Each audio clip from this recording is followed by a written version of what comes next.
Hola, bienvenidos a este pequeño podcast que será un poquito diferente ya que analizaré la lectura Diálogo o comunicación para el desarrollo y cambio social, reflexiones e implicaciones, que está escrita por Rafael Obregón y Adriana Ángel Botero. En este podcast voy a hablarles un poquito sobre cuáles son las ideas principales de los autores, sus conceptos teóricos y en qué contexto se apoyan. Y finalmente compartiré una pequeña retroalimentación muy personal sobre el tema. Bueno, comenzamos con que los autores plantean tres tesis centrales. La primera es: el diálogo es un concepto clave pero muy usado sin definición clara.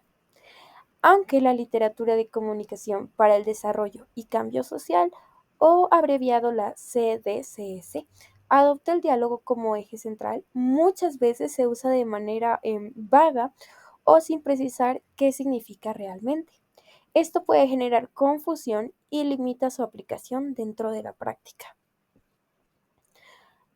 La segunda tesis es el diálogo, que tiene tres grandes enfoques dentro de la ya mencionada CDCS, donde los autores identifican tres maneras predominantes de entenderla.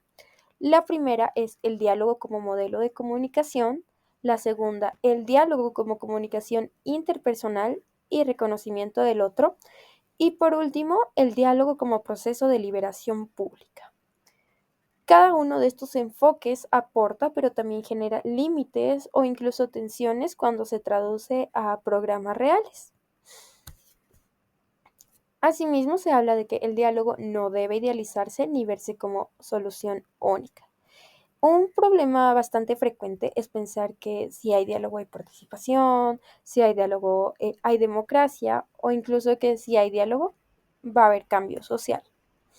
Los autores critican esta visión bastante ingenua, pero el diálogo también está atravesado por relaciones de poder, desigualdades y condiciones políticas.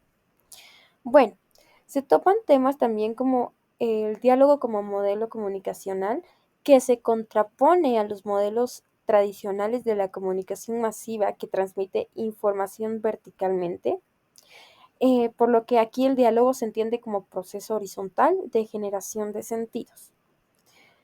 También se apoyan en Freire y la educación dialógica, ya que Freire aporta ideas como diálogo de saberes, concientización, rol del otro como sujeto y no como un receptor pasivo. Asimismo, hablan de Buber y la relación yo-tú. La comunicación se concibe como encuentro entre seres humanos en igualdad, mas no como manipulación o transmisión, por lo cual hay una deliberación pública y democracia dentro de estos autores que son citados dentro del texto, que asocian el diálogo con la creación de consensos, la esfera pública, acción colectiva y el activismo. Asimismo, se critica la idealización del diálogo, ya que enfatiza que el diálogo puede ser cooptado, usado sin claridad o incluso puede llegar a ser vacío si éste no se contextualiza políticamente. Bueno, los autores también analizan lo que es el diálogo en varios escenarios, empezando con la historia de la CDCS, que es la transición desde enfoques modernizadores y difusionistas hacia modelos participativos y horizontales. También se mencionan ejemplos como estrategias con jóvenes, activistas comunitarios, dramas, radios locales y lo que son procesos educativos. Asimismo, dentro de este texto influye bastante referencias de Bakhtin, Buber, Habermas, Freire, autores contemporáneos, y las discusiones de la antología de la comunicación para el cambio social. En el texto se insiste que el diálogo no ocurre en el vacío, sino que está atravesado por desigualdades, así como instituciones, modelos económicos y relaciones de poder.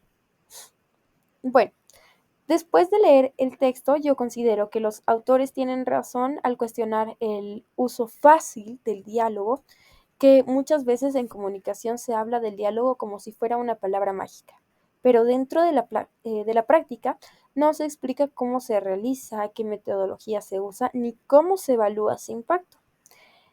También algo súper importante por rescatar es la advertencia de que el diálogo no es neutral, está afectado por desigualdades sociales y es algo que hace bastante énfasis dentro del texto y dentro de lo poquito que he ido analizando dentro de este podcast. Y es esto, la afectación de las desigualdades sociales. Y ya que sin ese reconocimiento puede convertirse en un simple intercambio superficial de opiniones, sin un verdadero poder transformador. Bueno, mi conclusión es que el diálogo sí es clave para el cambio social, pero no basta solo con invocarlo, sino que se necesita de tres cosas claras. Primero es el definirlo adecuadamente en cada proyecto, también asumir su dimensión ética y política y también medir su aporte real mucho más allá de un discurso. Creo que este texto ayuda a evitar caer en un uso ingenuo del término y nos invita un poquito a pensar el diálogo como una práctica compleja que debe ser integrada con otras dimensiones del desarrollo. Gracias por escuchar este análisis. Este fue un pequeño recorrido por las ideas de Obregón y Ángel Botero y una pequeña reflexión crítica sobre cómo entendemos el diálogo dentro de la comunicación para el desarrollo y cómo puede funcionar en el cambio social. Nuevamente, muchas gracias por escuchar este podcast. Nos vemos en el próximo capítulo.